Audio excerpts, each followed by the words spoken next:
예수님은 유월절에 하늘의 거룩한 씨로 죽어 무교절에 무덤에 들어가 초실절에 부활의 첫 열매가 되십니다. 부활의 첫 열매가 되신 주님은 부활하셨는데도 의심하는 제자들에게 40일 동안 천국의 비밀에 대해서 보충 수업을 해주십니다. 보충 수업을 다 마치신 후에 부활의 첫 열매, 가장 좋은 열매로 추수되어 천국 곳간에 들어갑니다. 우리도 이왕의 추수, 구원, 부활에 이를 때에 예수님 많이 닮아서 처음 익은 열매, 가장 좋은 극상품 부활의 열매를 이루고 추수되기를 축원합니다. 이제 누구든지 주의 복음의 씨앗을 그 마음밭에 심어 잘 가꾸는 성도는 부활의 열매로 추수되어 하늘의 에덴 동산에 길이 사는 길을 열어주셨습니다. 잘 가꾼 성도들 마음의 정원은 이 삭막하고 살벌한 이 세상에서 에덴 동산, 천국의 분위기를 느낄 수 있는 천국의 오아시스가 되는 거예요. 그래서 예수 제대로 믿고 늘 기도와 말씀으로 자기의 마음의 정원, 마음밭을 잘 경작하여 지킨 성도는요, 가만히 있어도 옵니다. 상처받고 찢기고 괴롭고 사막 같고 광야 같은 사람들 다 옵니다. 믿는 사람도 다 옵니다. 근데 문제는 우리 마음이 쑥대밭인 거예요. 세상에 잡다한 씨가 뿌려져 가지고 말이 씨잖아요. 거기에 다 묶여져 가지고 아무리 복된 씨앗을 뿌린다 한들 복된 하나님 말씀의 씨앗을 깨닫지를 못하는 거예요. 그 지금 이 말을 다 뺏겼거든요. SNS 이런 것 통해. 그러나 여러분 지금이 기회인 줄로 믿습니다. 우리 마음밭을, 우리 마음의 정원을 잘 가꾸면 살만해지니까 마음을 뺏는 일이 너무 많잖아요. 즐길 거리들이 너무 많아, 유혹이 너무 많아. 근데 오히려 우리는 거꾸로 가는 거야. 하나님의 말씀과 기도와 성령으로 우리 마음을 에덴 동산처럼 잘 가꾸면 반드시 하나님의 복된 열매가 맺히게 되는 거예요. 마음에 참된 풍요가 넘쳐나게 되는 거예요. 이것이 이 시대를 살아가는 기쁨의 성도들의 세상을 향한 경쟁력이 되어야 될 것입니다. 기도와 말씀을 통하여 마음의 정원을 잘 가꾸게 되면 당연하게 주의 마음을 닮아가게 되어 있습니다. 교회를 오래 다녔는데도 그냥 자기 문제 하나에 그거에서 이렇게 묶여있는 분들은 죄송합니다. 예수 믿는 건 잘하신 것인데 종교의 영에 눌려있는 거예요. 종교의 영은 이 사망의 영, 마귀의 군대를 파쇄하여 세상을 이길 수가 없는 거예요. 그래서 부활의 영의 권능을 받는 것이 참된 예수신앙, 기독신앙, 부활신앙의 기본이 되는 거예요. 그렇게 될 때 우리 속에서 이전에 경험해보지 못했던 능력이 솟구쳐 나오는 거예요. 근데 교회 오래 다니고 사역을 오래 하다 보면 여기에 다 결박되어져요. 이 세상 아래. 그래서 여러분 높은 곳으로 올라가야 돼요. 주님이 가 계시는 그곳까지 마치 우리 속사람에게 날개, 큰 독수리 날개를 달아준 것처럼 성령으로 충만하여 주의 영에 감동되어서 lift up our spirit, 높은 곳에 올라가서 그 영의 영, 그 부활의 영의 권능을 받아서 사는 것이 승리하는 신앙생활인 줄로 믿습니다. 여러분이 이제 그렇게 훈련되어져야 돼요. 특별히 우리 자녀들은 그렇게 훈련되어져야 이 세상이 점점 골리앗같이 되는데 능히 이길 수 있는 줄로 믿습니다. 일생 마음의 정원을 가꾸는 삶을 살았던 생활 수도사 클레르보의 버나드라는 분이 계십니다. 이분의 묵상집에 나오는 글입니다. 씨 뿌림은 말씀 선포요, 뿌리 내림은 믿음이요, 열매 맺음은 사랑이다. 하나님이 보시는 것은 궁극적으로 열매입니다. 사랑이신 하나님을 얼마나 닮았느냐. 직분이 아니에요. 지식이 아니에요. 사랑이신 하나님의 성품이 얼마나 향기롭게 나타나는가. 이것이 이 시대에 하나님이 간절히 찾고 구하는 그릇들인 것입니다. 우리 기쁨의 공동체가 큰 그릇을 이룰 수 있기를 축복합니다. 그리하면 주의 부활행의 권능이 빛처럼 부어지고 흘러가고 나타나 역사하게 되는 것입니다.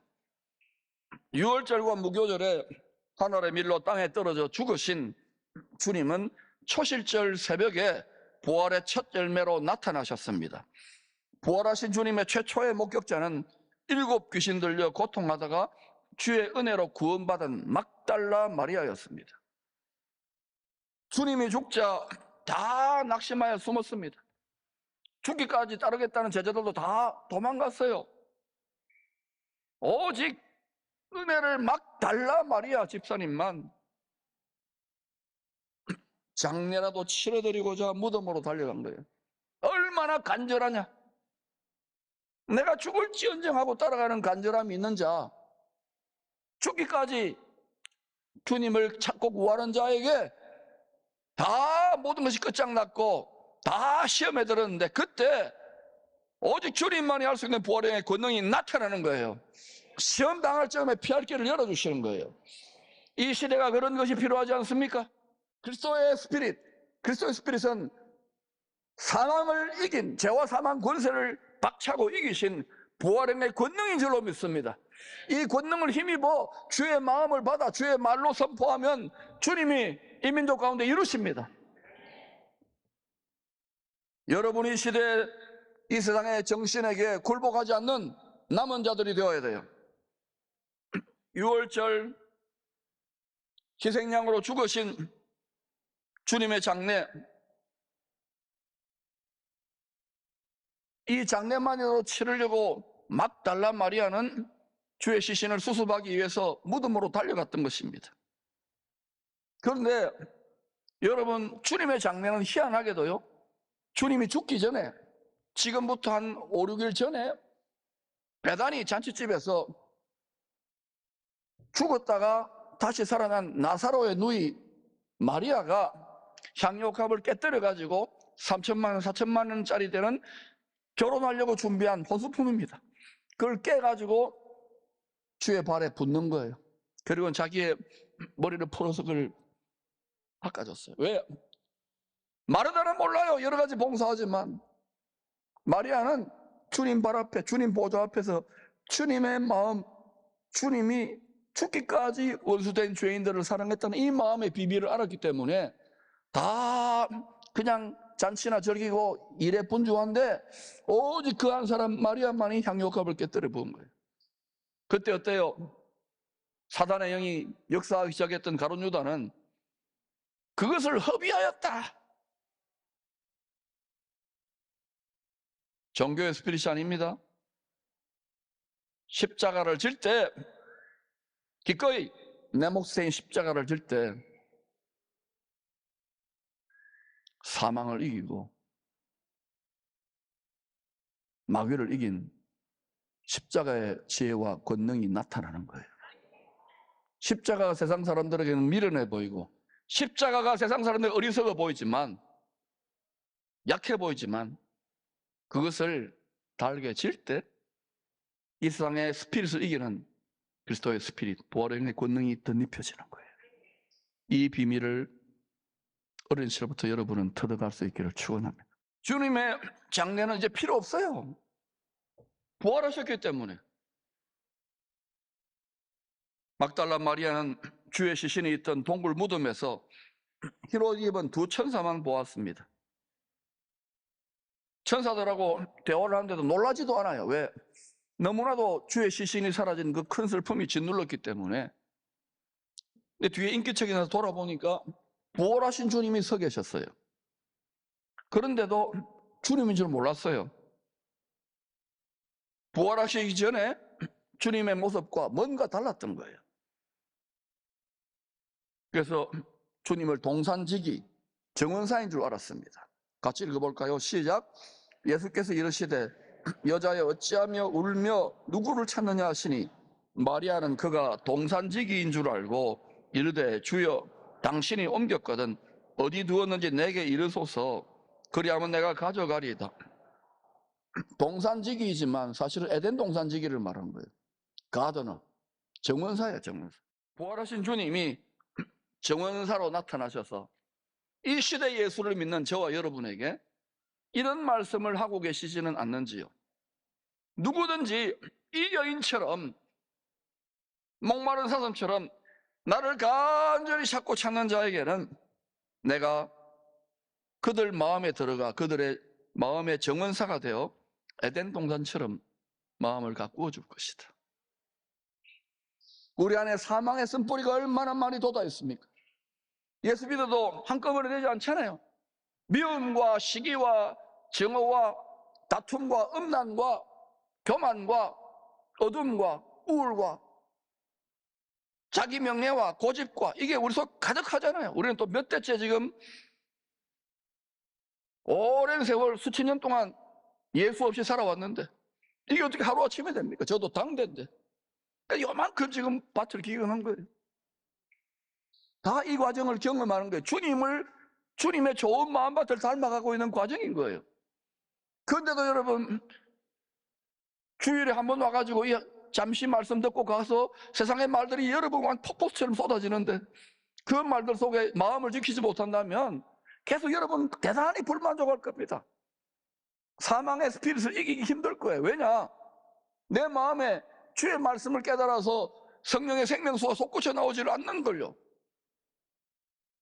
그래서 주님이 지름길을 말해준 거예요. 자기를 부인하고 자기 십자가를 지고 나를 따라오라고, 생수의 근원을 따라오라고. 그때 내게 강같은 평화, 내게 강같은 기쁨, 내게 강같은 은혜, 내게 강같은 새 힘, 새 계시가 풀어지는 거예요. 이 세상에 묶여있는 우리의 마음과 생각이 다 잘라져요. 마치 내 마음과 생각 하늘 위에 있는 것 같은, 하늘 보좌 위에. 할렐루야. 그때부터 위대한 역전이 일어나는 거예요. 이 세상은 다 이 세상에 성공하고 잘 먹고 잘 살고 이거에 다 몰입됩니다. 정치경 사회 문화 심지어 종교까지도.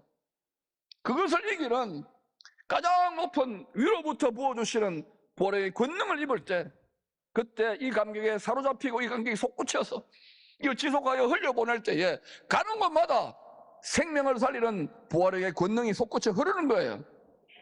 그것을 우리는 3세대가 함께 해야 되는 것입니다. 이 사실을 깨닫도록, 이 라이프스타일을 깨닫도록 하는 우리를 깨뜨리고 좌절하고 연단시키고 또 구하는데도 답답하고 이런 시간을 통과하는 거예요. 오늘 이 메시지를 받고 오늘 부활절 연합예배를 통하여 회복된 다음에 내일부터 2주간 동안 완전히 라이프스타일이 여러분의 골수에 박히기를 축원합니다. 습관이 되는 습관이. 우리 주님은 나를 닮은 열매로 우리를 잘 자라게 하여서 추수하여서 죄와 사망이 없는 생명수의 강에 다시 심어주시는 거예요. 거기서 길이 살게 하는 거예요. 생명시냇가에서. 마치 우리를 의의 나무로 씹어서 영원한 생명의 복락을 누리게 하는 거예요. 우리의 바라는 것이 육체요 이 세상뿐이라면 불쌍한 자들이 이 말씀의 신비를 성령으로 깨닫기를 축원합니다. 어떻게 부활하신 주님이 우리 안에 정원사로 거하시면서 우리 마음을 천국의 에덴 동산으로 가꾸실 수 있을까요? 부활하신 주님을 통하여 아버지께서 약속대로 보내신 그리스도의 영을 통하여, 부활의 영을 통하여 우리들 마음을 에덴 동산으로 계속 일구어 주고 계시는 거예요. 첫사람 아담은 자신의 마음을 에덴 동산으로 경작하여 지키는 제사장의 사명, 왕같은 제사장의 사명에 실패했습니다. 마음을 지키지 못했던 거예요. 우리도 마찬가지예요. 첫사람 아담의 원죄로 말미암은 죄의 저주가 우리 육체에 있기 때문에 육체와 결탁되는 우리 마음은, 생각은 그러니까 이기심이 있고 다 제한이 있는 거예요. 그런데 마지막 아담이신 예수님만이 죽기까지 복종하여 부활하여 그리스도의 영, 이 세상에 속하는 영이 아닙니다. 둘째 하늘을 부어주는 영이 아니에요. 그건 종교예요. 가장 높은 하늘 보좌에서 그 누구도 부어줄 수 없는 참 하나님의 부활의 영, 생명 살리는 영을 부어주셔서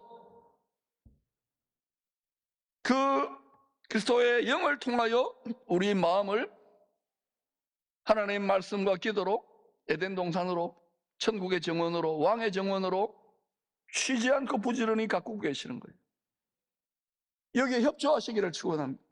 협력하시기를 축원합니다. 우리가 그렇게 주의 영이, 그리스도의 영이 우리 안에서 하는 일에 협조하면은 자꾸 어떤 일을 하냐? 사람이 천사 비슷하게 변해요. 우리 속에 악마가 있고 천사가 있잖아요. 자꾸 천사가 지낸다니까. 그런 사람들이 그 땅을 다스릴 때 이 도시는 엄청난 축복의 역사가 나타날 줄로 믿습니다. 열심히 돈 번다고 되는 게 아니에요. 다 돈에 미치고 환장하자. 1만 가지 악이 거기에서 나온다 그랬잖아요. 하나님을 더 사랑해 볼 수 있기를 축원합니다. 어떤 일이 일어나는지 보자고요. 예배도 그런 마음으로 드려야 돼요. 사랑하는 여러분, 우리 마음을 에덴 동산으로 잘 가꾸어 많은 열매 맺기를 원하시는 주님의 성령을 따라서 살면 여러분이 자주 이런 체험을 하게 될 것입니다. 요한복음 14장 26절입니다. 시작. 보혜사 곧 아버지께서 내 이름으로 보내실 성령, 그가 너희에게 모든 것을 가르치고 내가 너희에게 말한 모든 것을 생각나게 하리라. 지금도 우리 안에 그리스도의 영으로 들어와 계시는 주님의 성령께 우리가 그 성령을 의식하고 그 성령을 집중하면, 소멸시키지 않고 그 성령의 흐름을 우리가 집중하고 그 성령의 일하심을 따라가면, 인도함을 받으면 어떤 일을 하냐? 성경을 묵상할 때, 예배 드릴 때, 또는 가족들하고 여행을 갈 때, 또는 어디 직장 내서 바이어를 만날 때, 또 아니 학교에서 공부할 때, 시험 칠 때, 순간순간 여러분 하나님의 말씀의 뜻이 무엇인지 막 깨달음이 부어져요. 막 자꾸 이 뜻이 그것이구나 알게 돼요. 교회 안에 갇혀 있는 게 아니에요. 예배 드리고 딱 끝나는 게 아니에요. 어디든지 가더라도 시간과 공간을 제어하여 어디든지 간에 시공을 초월하여 계속 이게 떠오르게 되는 거예요. 뿐만 아니라 여러분, 어떤 상황을 딱 만나잖아요. 사업이 힘듭니까? 상황을 딱 만났는데 하나님께 집중하고 성령께서 죽음을 이기시고 사망을 이기신 성령께 집중하면 그때 또 희한한 지혜가, 비즈니스 지혜가 나타나고, 공부의 지혜가 나타나고, 전쟁의 지혜가 나타나고, 하나님 놀라운 정치적인 지혜가 나타나고, 할렐루야! 그래서 여러분, 이 세상의 스피릿을 이기는 거예요. 그런데 우리가 처음 예수 믿고 성령으로 출발했는데 점점점 육체가 되어가는 거예요. 쑥대밭이 되어가는 거예요. 그래서 여러분, 그리스도 예수의 사람들은 한 번 성령으로 시작했으면 계속해서 부활의 영의 권능을 뒤집어 써야 되는 거예요. 그렇게 하려면 반드시 구약의 제사장들이 법궤, 언약궤를 짊어진 것처럼 우리 몫에 태인 십자가를 지고 갈 때에 떠나지 아니하시는 부활의 영의 권능이, 그 영광이 여러분의 일평생 함께하는 거예요. 이것을 우리 자녀들에게 이 라이프스타일을 가르쳐야 됩니다. 대한민국에서 이 가르침, 종교가 아닌 이 부활의 영의 권능이 흘러넘쳐야 되는 거예요. 그것이 이 땅으로부터 흐를지어다. 우리 자녀들이 우리보다 더 잘 갈 수 있도록 계속해서 우리는 성령께 집중해야 됩니다. 상황에 합당한 말씀 자꾸 떠올라야 돼요. 바이어를 만날 때 탁 지혜가 떠올라야 돼요. 이 사람 어떻게 막 이용해 먹을까 이런 생각이 아니라 자꾸 그런 생각들이 떠올라야 돼요. 저는 목회자니까 계속 하나님께 기도하고 말씀 보니까요, 성도들 상담해 오거나 하면 이제는 이게 자동이에요. 탁탁 떠올라요. 어떤 생각들이. 이게 지혜의 말씀은 지식의 말씀이면서구나. 누구든지 주님을 가까이 하고 친교하면은 물 흐르듯이 성령께서 그런 역사하시는 거예요. 그러므로 여러분의 마음을 주의 마음으로 가꾸시기를 축원합니다. 오래 간다고 이 사람 저 사람 험담하지 마시고 비난하지 마시고 판단은 주님만이 하시는 거예요. 주님은 포기하잖아요. 포기한 사람으로 다 묶여서 화목케 하는 말씀을 맡아 화목제물이 되셨어요. 여러분이 가는 곳마다, 직장에서, 학교에서, 또는 어디 가든지 간에, 가정에서도 마찬가지예요. 이 십자가의 멍에를 달게 지는 성숙함이 있을 때 주의 권세가 위임되는 거예요. 주의 성령이 우리의 마음의 정원에서 쉬지 않고 부지런히 정원사로 일하고 계신다는 것을 기억하시기를 바랍니다.